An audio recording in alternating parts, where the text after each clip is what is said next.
الحمد لله حمدا كثيرا طيبا كما أمر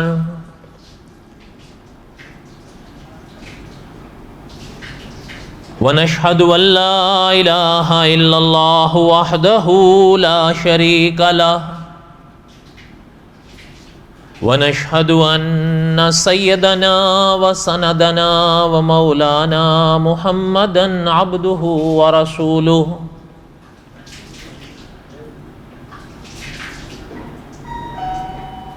أما بعد أعوذ بالله من الشيطان الرجيم بسم الله الرحمن الرحيم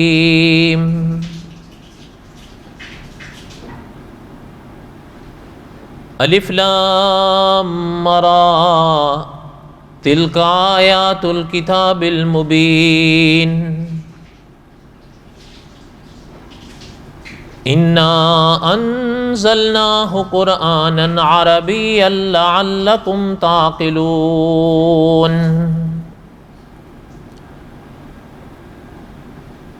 نحن نقص عليك أحسن القصص بما أوحينا إليك هذا القرآن وَإِن كُنْتَ مِن قَبْلِهِ لَمِنَ الْغَافِلِينَ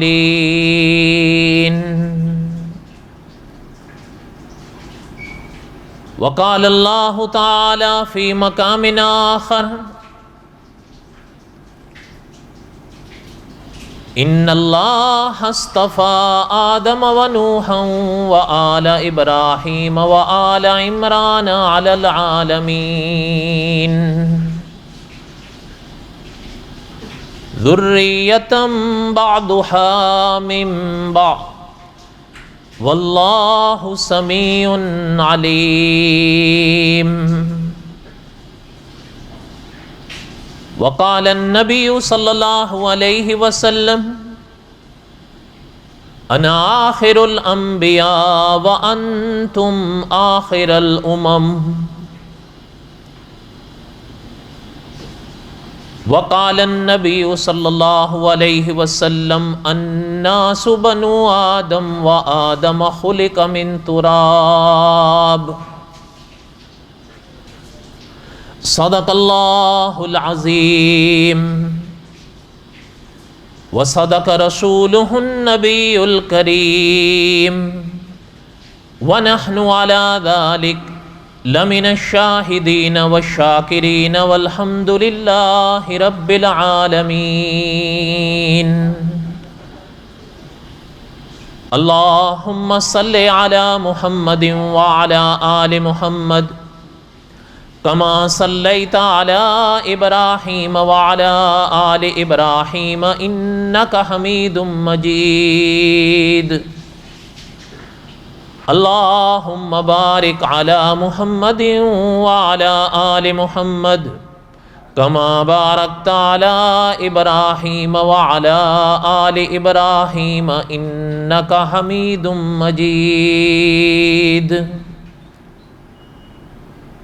يا ربي صل وسلم دائما أبدا على حبيبك خير الخلق كلهم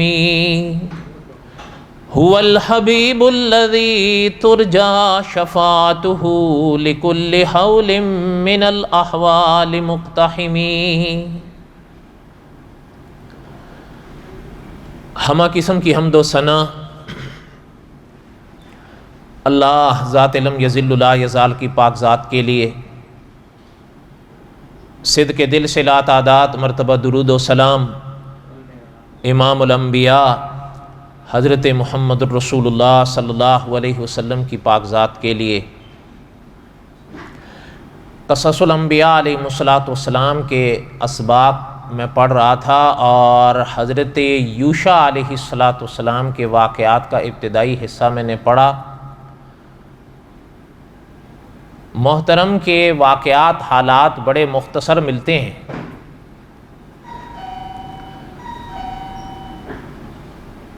ان میں جو خلاصہ ہے وہ تو میں نے پڑھ دیا، البتہ آخری صفحہ جو مولانا عبد الرحمن صاحب مظاہری رحمۃ اللہ علیہ نے لکھا اس میں 2 سرخیاں حضرت نے قائم فرمائیں، وہ پڑھنے سے پہلے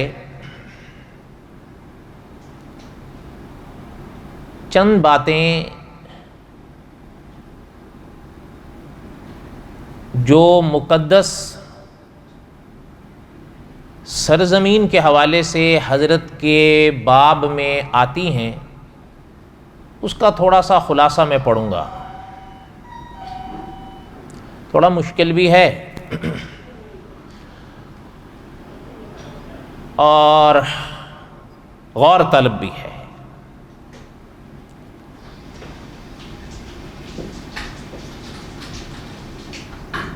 جیسے کہ میں نے عرض کیا تھا، حضرت یوشع علیہ السلام نے بنی اسرائیل کو لے کر جہاد کیا اور بیت المقدس ارض مقدسہ یعنی فلسطین کو فتح فرمایا،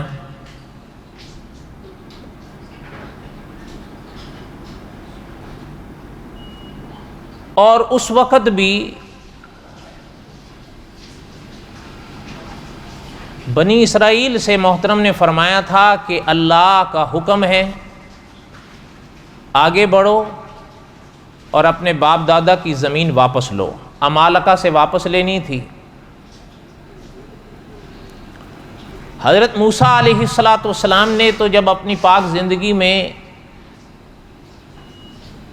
ان کے بڑوں کو فرمایا تھا تو وہ ہمت نہ کر پائے، تو صاحب قصص الانبیاء نے لکھا ہے کہ وہ پرانی پیڑھی تو تقریباً اس زمانے تک ختم ہو گئی، نئی پیڑھی آئی اور پھر قدرت نے یہ کام ان سے لیا کہ وہ ارض مقدس ان کے ہاتھوں فتح ہوئی، بلکہ یہ آگے بڑھتے گئے۔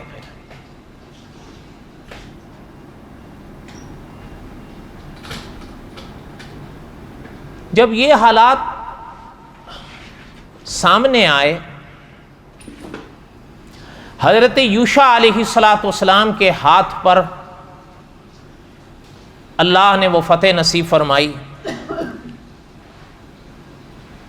اور گزشتہ جمعہ میں نے چند باتیں تابوت سکینہ کی پڑھی تھیں کہ تابوت سکینہ یہ لوگ اس زمانے میں اپنے ساتھ رکھا کرتے تھے بنی اسرائیل، اور تابوت سکینہ کے اس ضمن میں نے برکت والی کچھ چیزیں جن کو تبرکات کہتے ہیں ان حوالے سے چند باتیں پڑھی، لیکن انشاءاللہ آگے تابوت سکینہ کا ایک اور واقعہ آ رہا ہے، تب شاید کچھ باتیں اور عرض کروں۔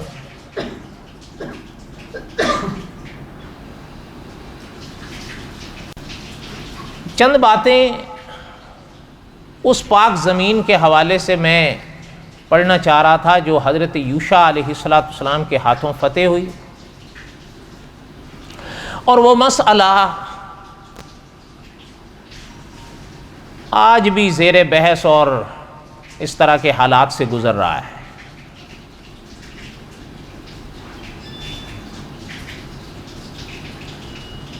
البتہ جب اس زمانے کی تاریخ پڑھتے ہیں یا بنی اسرائیل کی تاریخ پڑھتے ہیں تو یہ الفاظ جو ملتے ہیں کہ اپنے باپ دادا کی زمین واپس حاصل کرو، اور انہوں نے کی۔ اب آج اس زمین پر وہ لوگ بیٹھے ہوئے ہیں،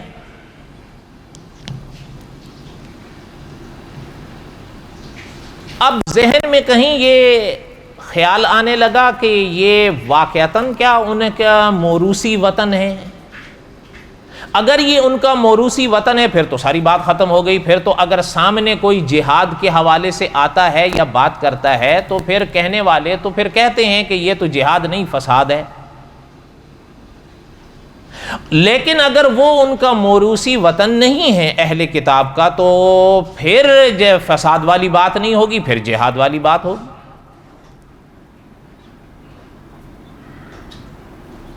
البتہ اب کچھ یہ غلط ہوائیں چل رہی ہیں کہ وہ ان کا موروثی وطن ہے، اور باقاعدہ اس پر کلام پاک کی آیتیں پیش کی جاتی ہیں کہ اگر بیت المقدس ان کے پاس ہے اور وہ اس پر اپنی حکومت رکھے ہوئے ہیں تو یہ کوئی ایسی ناجائز بات نہیں۔ ان کا کہنا یہ ہے کہ یہ ان کا موروثی وطن ہے۔ یہ تو حضرت یوشع علیہ السلام نے بھی تو ان کو فرمایا تھا کہ آگے بڑھو اور اپنے باپ دادا کی زمین حاصل کرو، انہوں نے حاصل کی۔ تو اب اگر ان کے پاس ہے تو پھر ان کے ساتھ سمجھوتے ہونے چاہیے، ان کے ساتھ اختلافات نہیں ہونے چاہیے۔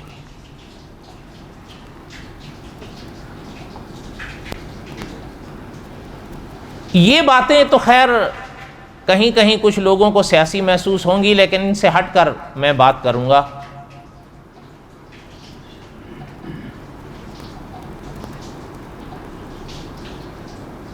کلام پاک میں ایک بات تو آپ یہ ذہن میں رکھیں کہ مسلمانوں کی نگاہوں میں 3 مقامات عظمتوں کے لحاظ سے اپنا خاص مقام رکھتے ہیں۔ ممکن ہے وہاں پر جو حکومتیں ہوں ان سے کچھ اختلاف ہوں۔ مسجد حرام، کعبہ شریف، مسجد نبوی جہاں سرور کونین صلی اللہ علیہ وسلم کا روضہ پاک ہے، اور مسجد اقصیٰ جسے دنیا بیت المقدس کہتی ہے۔ بیت المقدس یہ مسجد اقصیٰ ہی کا دوسرا نام ہے۔ بعد میں یہی لقب جو بیت المقدس ہے یہ پھر پورے شہر کے لیے استعمال ہونے لگا۔ حکومت اب ظاہر ہے وہاں پر غیروں کی ہے، لیکن ظاہر ہے حکومت کسی کی بھی ہو، مسجد مسجد ہی رہے گی۔ جب بن گئی تو وہ قیامت تک مسجد ہی ہے، ایک بات۔ دوسری بات یہ ہے کہ جو عظمتوں والے مقام ہیں وہ عظمتوں والے ہی رہیں گے، چاہے حکومتیں وہاں کسی کی بھی آ جائیں۔ یہ تو نظام ہے حکومتوں کا، بدلتا رہتا ہے، کبھی کوئی آ گیا کبھی کوئی آ گیا۔ پھر جس طرح مکہ مکرمہ حرم، یہاں انبیاء علیہ الصلوۃ والسلام کی آمد رہی، انبیاء علیہ الصلوۃ والسلام آتے جاتے رہے، اسی طرح وہ مقدس زمین جسے فلسطین یا بیت المقدس کہتے ہیں وہ بھی انبیاء کی سرزمین رہی ہے۔ اچھا، ایک اور بات ہے، کلام پاک میں ایک جگہ اللہ تعالیٰ نے ارشاد فرمایا ہے التی بارکنا فیہا، سورہ آراف میں ہے۔ اس پاک جملے کی تفسیر کے موقع پر مفتی اعظم مفتی محمد تقی عثمانی صاحب نے لکھا ہے کہ کلام پاک میں جب بھی برکتوں والی زمین کا لفظ آئے اس سے مراد فلسطین ہوتی ہے۔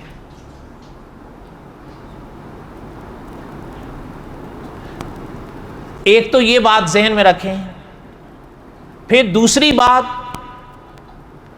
کئی دفعہ آپ نے علماء سے سنا ہوگا، دہرایا بھی ہے کہ سرور کونین صلی اللہ علیہ وسلم کو معراج کا معجزہ نصیب ہوا، تو کلام پاک میں جہاں اللہ تعالیٰ نے مسجد حرام کے شروع ہونے والے اس مسجد حرام سے شروع ہونے والے اس سفر کو بیان فرمایا، سبحان الذی اسریٰ بعبدہ لیلا من المسجد الحرام الی المسجد الاقصیٰ، پتہ چلتا ہے کہ وہ سرزمین قدرتی طور پر برکتوں والی ہے۔ اچھا، ایک مقام پر اور ہے، وہ غالباً سورہ مائدہ میں ہے کہ فرمایا، حضرت موسیٰ علیہ السلام نے فرمایا تھا، یا قوم، اے میری قوم، ادخلوا الارض، داخل ہو جاؤ اس زمین میں، ادخلوا الارض المقدسہ، داخل ہو جاؤ اس زمین میں جو مقدسہ ہے، التی کتب اللہ لکم، جو اللہ نے تمہارے لیے لکھی ہے۔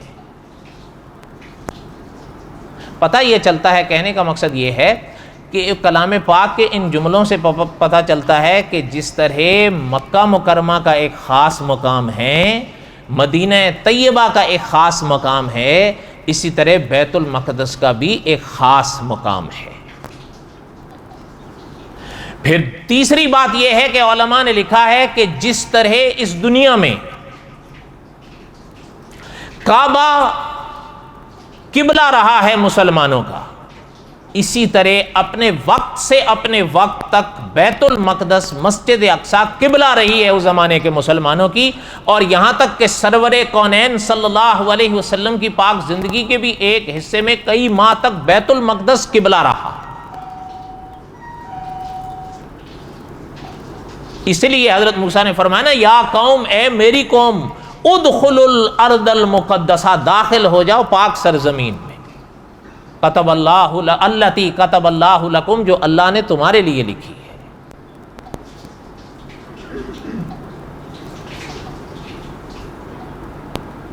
ایک تو یہ ذہن میں آتا ہے جب یہ عالم ہے تو ظاہر بات ہے پھر دل میں یہ خواہش ہوتی ہے کہ وہ زمین مسلمانوں کے پاس ہونی چاہیے۔ ایک تو آپ دیکھیں جو مسجد کا لفظ ہے، مسجد حرام، مسجد نبوی، مسجد اقصی، تو دل تو یہی کہتا ہے کہ اس کے اوپر مسلمانوں کی حکومت ہو۔ پھر دوسری بات یہ ہے کہ جو ایک عرصہ دراز سے ہمارے دل کے ٹکڑے وہ جو محنتیں کر رہے ہیں، آج اگر میں یہ چیز کہوں کہ ویسے یہ کر رہے ہیں وہ اپنی جگہ، یا اللہ تعالیٰ معاف فرمائے، لیکن میں یہ کہوں کہ یہ تو جن کی حکومت ہے ان کا موروثی وطن ہے، اگر یہ چیز کہہ لی یا مان لی جائے تو پھر تو بات ہی ختم ہو گئی۔ جو سامنے محنت کریں ان کے محنت کا کیا معنی ہے؟ وہ پھر محنت نہیں، وہ جہاد نہیں رہے گا کسی صورت میں۔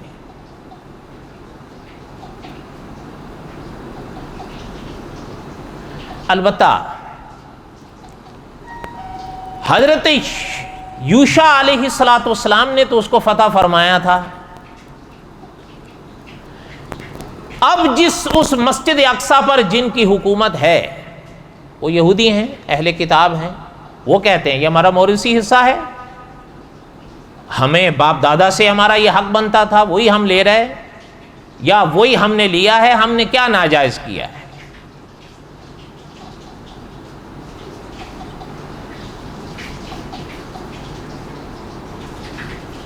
دوسری طرف مسلمان ہیں، سالوں سے وہ آج بھی مسجد اقصی کے لیے لڑ رہے ہیں، چاہے وہ آپ دعاؤں کے حوالے سے کہیں، کوششوں کے حوالے سے لیں۔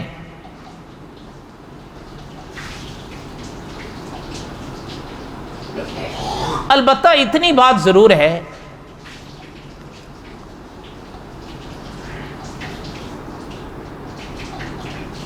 کہ اس وقت دنیا میں جو سپر پاور کہلاتی ہیں وہ عیسائی ہیں، وہ بھی یہی کہتے ہیں کہ جن کو پاس ہے ان کا موروثی حق ہے یہ، اس لیے مسلمانوں کو چاہیے ان کے ساتھ سمجھوتے کریں، اور آپ دیکھ رہے ہیں کئی سمجھوتے کر بھی رہے ہیں، پہلے نہیں کرتے تھے اب کر رہے ہیں۔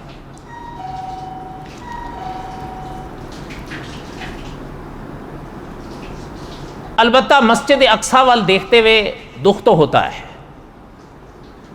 اس لیے کہ وہ انبیاء کا مرکز رہا۔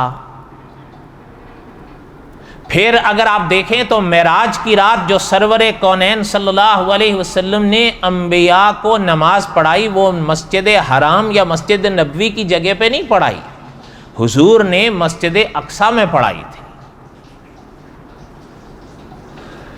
اس موقع پر حضور مسجد اقصی تشریف لے گئے، ورنہ علماء نے لکھا اس سے پہلے حضور مسجد اقصی تشریف نہیں لے کے گئے تھے، وہی موقع تھا جب حضور تشریف لے گئے تھے۔ البتہ یہ بات میں نہیں جانتا آپ کے علم میں ہے یا نہیں، لیکن یہ چیز ذہن میں رکھیں، جن کے پاس ہے، اگر کوئی یہ کہتا ہے وہ ان کا موروثی حق ہے، کسی زمانے میں رہا ہو تو اس سے ہمیں بحث نہیں، اب نہیں ہے۔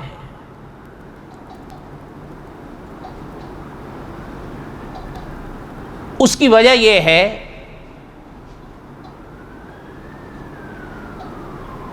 کہ مسجد اقصی، یہ ذہن میں رہے کہ مسلمانوں اور یہودیوں میں مسجد اقصی یا بیت المقدس کے حوالے سے کبھی کھینچا تانی نہیں رہی. اس کی وجہ یہ ہے کہ اب ذہن میں دھیان دیں، ابھی اسلامی کیلنڈر کے لحاظ سے تو 15ویں صدی جا رہی ہے اور عیسوی کے لحاظ سے 21ویں جا رہی ہے. سرور کونین صلی اللہ علیہ وسلم جب اس دنیا میں پیدا ہوئے، عیسوی لحاظ سے کون سی صدی تھی؟ کون بتائے گا بھائی؟ میں بتاؤں، یاد رکھو گے؟ بولو تو صحیح. عیسوی لحاظ سے یہ 21ویں صدی ہے نا. سرور کونین صلی اللہ علیہ وسلم جب اس دنیا میں پیدا ہوئے، عیسوی لحاظ سے 6ٹھی صدی تھی. کتنی صدی تھی؟ 6ٹھی. اب عام طور پر آپ سنتے رہتے ہیں نا 14ویں صدی، 15ویں صدی، 14ویں صدی، 15ویں صدی. تو آپ دیکھ لیں نا، آپ 2000 لیں اور ادھر سے 14 لے لیں، 6 لے لیں، تو 2000 میں سے 6 منفی کر لیں، پیچھے کتنے بچے؟ سرور کونین صلی اللہ علیہ وسلم جب اس دنیا میں پیدا ہوئے، دھیان دینا، میں نے پہلے عرض کیا تھا مشکل ہوگی، تب 6ٹھی صدی تھی. عیسوی لحاظ سے کہہ رہا ہوں. سرور کونین صلی اللہ علیہ وسلم کی پیدائش پاک سے تقریباً بعض علماء نے لکھا 3 صدیاں، بعض علماء نے لکھا 5 صدیاں. سرور کونین صلی اللہ علیہ وسلم کی پیدائش پاک سے پہلے کی بات ہے. بعض نے لکھا 3 صدیاں، بعض نے لکھا 5 صدیاں. چلو 3 مان لیں، 5 مان لیں، بات تو حضور علیہ الصلوۃ والسلام کی پیدائش سے پہلے کی ہو رہی ہے نا. کم سے کم 3 صدیاں بھی مان لو تو تاریخ یہ بتاتی ہے کہ سلطنت روما یا رومن امپائر جس کو کہا جاتا تھا، انہوں نے فلسطین سے یہودیوں کو مار مار کے تتر بتر کر دیا. یہ تو تاریخ ہے. اچھا چلیں، جب یہ بات مان لی تو اس میں سرور کونین صلی اللہ علیہ وسلم کی کیا بات آئے گی؟ آپ بتاؤ، اس میں صحابہ کی یا حضور کی بات آئے گی؟ ابھی تو حضور پیدا بھی نہیں ہوئے، بلکہ حضور کی پیدائش کو کم از کم کتنی صدیاں باقی ہیں؟ 3. تو مسلمان اور وہ بیت المقدس کے حوالے سے کھینچا تانی کر کیسے سکتے تھے؟ اچھا وہ گئے. اب ذرا دیکھیں آگے چل کے آئی 4تھی صدی عیسوی. اچھا جب 4تھی صدی عیسوی، وہ جو پہلا قصہ تھا نا وہ غالباً 2ری صدی عیسوی کا تھا. یہ جو ہے یہ 4تھی صدی کی بات آ رہی ہے. ابھی میں نے بتایا عیسوی سن کے لحاظ سے حضور علیہ الصلوۃ والسلام کون سی صدی میں پیدا ہوئے؟ تو جب 4تھی صدی عیسوی کی بات ہوگی تو ابھی حضور کی پاک پیدائش کو کتنا وقت باقی ہے؟ 200 سال. جب ان کی 4تھی صدی آئی تو سلطنت روما میں ایک بادشاہ گزرا ہے قسطنطین، اسے یہ تاریخ میں قسطنطین اعظم کہا کرتے تھے. اس نے عیسائی مذہب قبول کر لیا. اچھا جب اس نے عیسائی مذہب قبول کیا، ابھی تو سرور کونین صلی اللہ علیہ وسلم کی پیدائش پاک کو 200 سال باقی تھے. اس نے جب عیسائی مذہب کو قبول کیا تو ان یعنی آپ جو بھی کہیں، ان کی اور شامت آ گئی. کیوں؟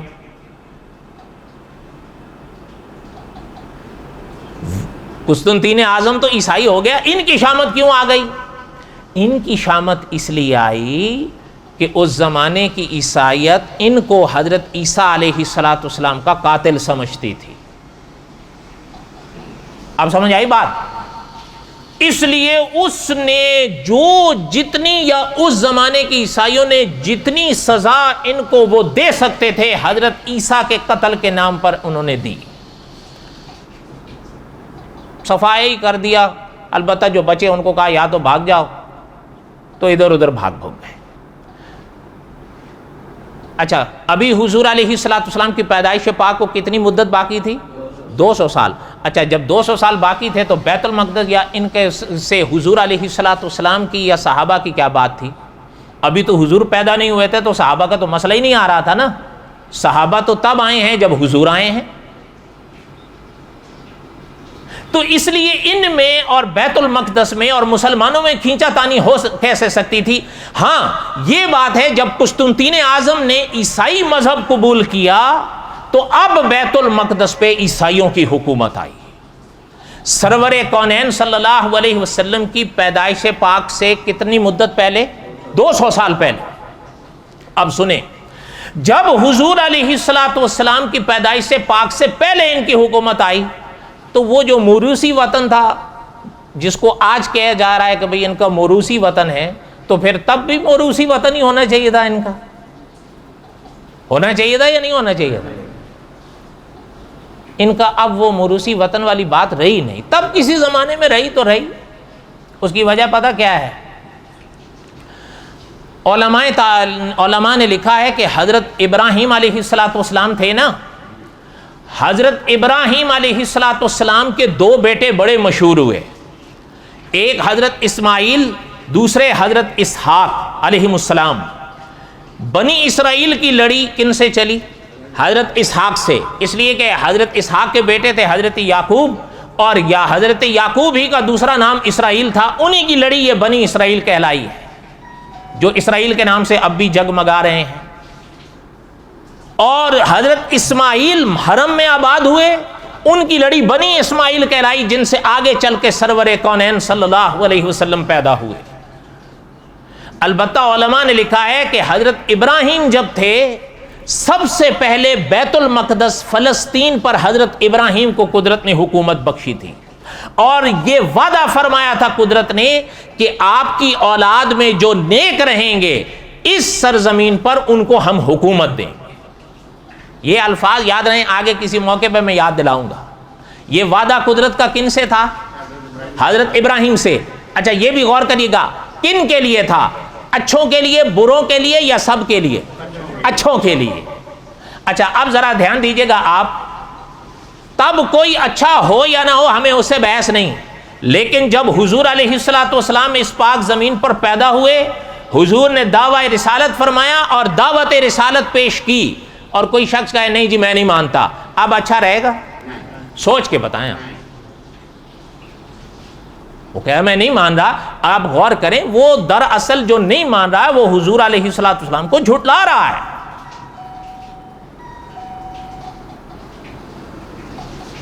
اچھا جب یہ ان کا کھینچا تانی ہو کیسے سکتی تھی مسلمانوں سے؟ ان کو تو پہلے روما والوں نے مار دیا، اس کے بعد قسطنطین اعظم نے مار دیا، کچھ بچے ادھر ادھر ہو گئے. آگے چل کے سرور کونین صلی اللہ علیہ وسلم پیدا ہوئے. یہ لوگوں کو جب اس نے مارا تھا ان کے بڑے بھاگ بھوگ کے مدینہ طیبہ اور مدینہ طیبہ کے ارد گرد آ کے بس گئے. کیوں بسے؟ یہ انشاءاللہ قصص الانبیاء کے آخر کے مراحل میں آئے گی تاریخ. اچھا کیونکہ معنی یہ تھا نا کہ مولانا حفظ الرحمان سیوہاروی رحمۃ اللہ علیہ نے لکھا ہے کہ سوال یہ پیدا ہوتا ہے کہ ان کو جب قسطنطین اعظم نے مارا تو یہ کہیں نہیں گئے مدینہ طیبہ میں آ کر. اس زمانے میں آپ کو یاد ہے یا یاد ہوگا یا علماء سے سنا ہوگا، مدینہ طیبہ کو اس زمانے میں کیا کہتے تھے؟ یثرب. اب یہ وہاں سے جو نکلے ہیں فلسطین سے. اچھا یہ بھی ایک چیز ذہن میں رکھیں، آج جس کو فلسطین کہا جاتا ہے یہ ضروری نہیں کہ پرانے زمانے میں بھی اسی کو فلسطین کہا جاتا ہو. ایک لفظ آپ نے سنا ہوگا علماء سے، شام. سنیں؟ پرانے اچھا آج تو آپ دیکھیں نا تو جغرافیے میں جو سیریا ہے یہ شام کہلاتا ہے. اس زمانے میں نہیں، اس زمانے میں شام کا لفظ 4 ملکوں کے لیے مجموعہ ہوتا تھا. مانا اردن، فلسطین، لبنان، سوریا، یہ 4 ملک مل کر ایک شام کہلاتے تھے. اب سمجھ آئی بات؟ مانا یہ ہے، یہ ہم مسلمانوں کی تاریخ ہے. اور علامہ خالد محمود صاحب رحمۃ اللہ علیہ تو دعا فرمایا کرتے تھے کہ قدرت مسلمانوں کو اپنی اسلامی تاریخ کا ذوق نصیب فرمائے. آج کتنی باتیں ہیں مجھے اور آپ کو وہ سمجھ نہیں آتی، اس کی وجہ یہ ہے کہ ہم تاریخ اسلامی نہیں جانتے۔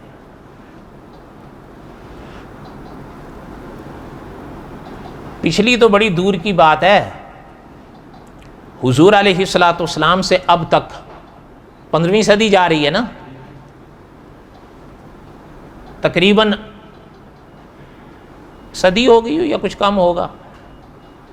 ہند میں ایک عالم گزرے، 2 ہیں بلکہ، ایک نہیں تھے 2، انہوں نے اسلامی تاریخ جو حضور پاک کی پیدائش سے شروع ہو کر تقریباً لگ بھگ 80 سے 90 سال پہلے تک، جہاں تک وہ زندہ تھے، انہوں نے اسلامی تاریخ کی تاریخ لکھی ہے۔ تب تک 14 صدیاں ہوئی تھیں، اوسط لحاظ سے ہر صدی پہ 100 صفحہ لکھا انہوں نے۔ کتنے صفحے ہوئے؟ 1400۔ مگر اسے پڑھے گا کون؟ میں پڑھوں گا یا آپ پڑھو؟ بس اللہ تعالیٰ رحم فرمائیں۔ اب کہنے کا مقصد یہ تھا کہ قدرت جس سرزمین کو، جیسے میں نے پہلے عرض کیا کہ مفتی تقی عثمانی صاحب لکھتے ہیں کہ کلام پاک میں جب بھی برکتوں والی زمین کے تذکرے آئیں اس سے مراد فلسطین ہوتی ہے، بیت المقدس۔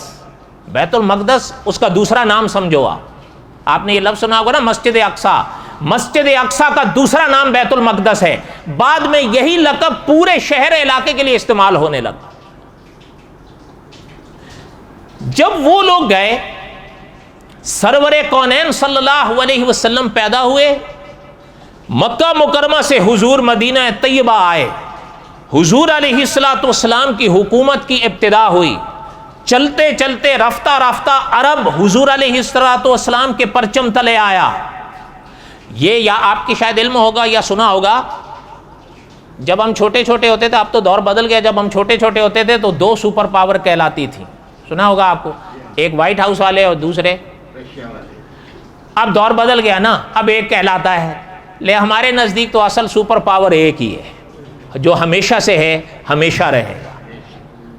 یہ جو آپ اللہ تعالیٰ معاف فرمائے ہم ہوں یا یہ ہوں، ان کو ہم پتہ نہیں، آپ نے شاید سنا ہو، ہند والے اس کہاوت کو بہتر سمجھیں گے۔ ہند والے کہا کرتے ہیں آدمی مٹی سے بنا، آدمی کیا اور اس کا ابھیمان کیا۔ بڑے بڑے سلطنتوں والے گئے، ان کا نام نشان، جن کی حکومتیں یعنی پوری دنیا پہ رہیں، ان کو کوئی جانتا بھی آپ۔ سرور کونین صلی اللہ علیہ وسلم کے زمانے میں بھی دنیاوی طور پر 2 سپر پاوریں مانی جاتی تھیں، ایک کیسر اور دوسرے کسرا۔ یہ کیسر یہی لوگ تھے جن کا آج عیسائی نام ہے۔ انہوں نے سرور کونین صلی اللہ علیہ وسلم کے زمانے میں اپنی حکومتیں قائم کی ہوئی تھیں۔ اچھا، جو کیسر تھا اس نے ارادہ کیا تھا سرور کونین صلی اللہ علیہ وسلم سے جنگ کرنے کا، اور اس نے بالکل واضح لفظوں میں کہا تھا کہ ہم مدینے پر اٹیک کریں گے، حملہ کریں گے۔ حضور ابھی حیات تھے۔ اچھا، اور بالکل ان کا کہنا یہ تھا، دیکھو ہم، حالانکہ جنگی اقدامات چھپائے جاتے ہیں نا، انہوں نے کہا ہم اتنے بہادر ہیں، سب کچھ ظاہر کر رہے ہیں، لیکن اس زمانے کے علماء نے کہا تھا کہ یہ بہادری نہیں، اوور کانفیڈنس ہے۔ لیکن اس وقت حضور خود موجود تھے، حضور مسجد نبوی میں بیٹھے، صحابہ کو بلایا اور حضور نے فرمایا کہ یہ اطلاع آئی ہے، یہ خبر آئی ہے، ہم درخواست کریں گے لیکن ان سے نہیں، ہم وہیں درخواست کریں گے جہاں ہم کیا کرتے ہیں۔ خیر، یہ انشاءاللہ قصص الانبیاء کے آخر میں آئے گی باتیں۔ کہنے کا مقصد یہ تھا، لیکن ایک بات ہے، وہ آگے بڑھا نہیں، چون چاں اس نے کی، لیکن وہ اچھا حضور تو آگے بڑھے تھے، وہ ہلا ہی نہیں وہاں سے۔ کیوں نہیں ہلا؟ یہ انشاءاللہ قصص الانبیاء کے آخر میں سنیے گا، پتہ نہیں تب میں بھی ہوں گا کہ نہیں، آپ بھی ہوں گے کہ نہیں، واللہ عالم۔ اللہ کو منظور ہوا نہیں تو اور کر دیں گے۔ کہ جو بات کر رہا تھا، سرور کونین صلی اللہ علیہ وسلم کے زمانے میں کیسر اور کسرا رہے۔ بیت المقدس جس کو فلسطین کہتے ہیں، یہ کیسر کے پاس تھا۔ وہ یہودی تھا کہ عیسائی تھا؟ عیسائی تھا، عیسائی تھا۔ وہی ان کا تو کوئی نہیں، تو پہلے ابھی تو بتائے ہوں کہ 200 سال پہلے، 400 سال پہلے ان کو تو مار کے ادھر ادھر بھگا بھوگے دیا تھا، جو آج کہہ رہے ہیں ہمارا موروثی وطن ہے، وہ اس کے پاس تھا۔ البتہ سرور کونین صلی اللہ علیہ وسلم کی حیات طیبہ میں یہ دونوں سلطنتیں کیسر اور کسرا کی بدستور رہیں قائم۔ ابھی تک اتنی طاقت نہیں آئی تھی کہ ان سے مقابلہ ہو۔ حضور علیہ الصلوۃ والسلام نے جب اس دنیا سے پردہ فرمایا، رفیق دم ہجرت رضی اللہ تعالی عنہ آئے، لگ بھگ 2.25 سال حضرت رفیق دم ہجرت رہے ہیں حضور کے بعد، حضرت بھی اس دنیا سے چلے گئے تو حضرت عمر بن خطاب آئے رضی اللہ تعالیٰ عنہ، جس دور کو خلافت راشدہ کا دور کہتے ہیں، وہ خلفائے راشدین ہے نا، آپ نے سنا ہوگا حضرت رفیق دم ہجرت سے حضرت علی تک، یہ اہل سنت کی اصطلاح ہے، خلافت راشدہ کا دور یہی 4 کا ہے، باقی حضرات پر بات ہوتی ہے لیکن ان پہ کوئی بات نہیں ہے۔ اس دن میں یہاں ایک دوست کو کہہ رہا تھا، میں نے کہا ہمارے لوگوں کا بھی عجیب حال ہے، کہتے ہیں جی خلافت راشدہ آنا چاہیے۔ میں نے کہا خلافت راشدہ آئے گا سب سے زیادہ تو اور میں ہی پیٹ رہے ہوں گے۔ صحیح کہہ رہا ہوں غلط کہہ رہا ہوں؟ خلافت راشدہ میں تو یہ ہوگا نماز نہیں پڑھو تو یا تو کوڑے ہے یا سزا ہے، پھر آپ اور میں تو سارے جیل میں ہی ہوں گے کم از کم۔ اور اگر میں ان کا نام نہیں لیتا، ان حضرات کا فتویٰ اگر خلافت راشدہ والوں نے لے لیا تو پھر تو میری اور آپ کی گردن ہی اڑی ہوئی ہوگی۔ کیوں؟ ان کے نزدیک من ترک الصلاۃ متعمدا فقد کفر کے ظاہر پہ عمل ہوتا ہے، تو پھر یہ گردن دھڑ کے ساتھ رہے گی؟ بولو، تو پھر آپ اور میں تو بغیر دھڑوں کے ہی ہوں گے پھر، یا گردنوں کے ہوں گے، کیونکہ ہم نے تو پڑھنی نہیں ہے۔ اس لیے یہ کہنا خلافت راشدہ آ جائے، پھر پہلے خلافت راشدہ جیسے میں اور آپ بن تو جائیں، جو تھے ان کو قدرت نے دی تھی۔ کہنے کا مقصد یہ تھا کہ کیسر و کسریٰ تو اس زمانے میں رہے، ہاں حضرت عمر بن خطاب جب آئے، اچھا شان ہے اللہ کی، آپ دیکھیں کہ بیت المقدس کی طرف محترم نے، اچھا ایک اور بھی چیز ذہن میں رکھیں، حضرت عمر کے زمانے میں صحابہ چاہتے تھے کہ محترم ہمیں اجازت دیں باہر آبادیاں اختیار کرنے کی، مدینے سے باہر دوسرے شہروں میں جائیں۔ حضرت عمر صحابہ کو اجازت نہیں دیتے تھے مدینے سے باہر آباد ہونے کی۔ اچھا آپ کو یاد ہوگا بحری جنگ کی اجازت غالباً حضرت امیر معاویہ محترم سے اجازت مانگتے رہے کہ بحری جنگ کی اجازت دیں، حضرت نے نہیں دی اپنی زندگی۔ مدینہ طیبہ سے صحابہ کہتے تھے حضرت ہمیں اجازت دے دیں باہر ہم اپنے گھر آباد کر لیں، دوسروں شب حضرت نے فرمایا نہیں۔ پتہ ہے کیا حضرت یہ فرماتے تھے، جب تک میں ہوں مدینے میں رہو، جب تک مدینے میں صحابہ رہیں گے، حضور کی یادیں رہیں گی، فتنہ نہیں اٹھے گا یہاں پہ۔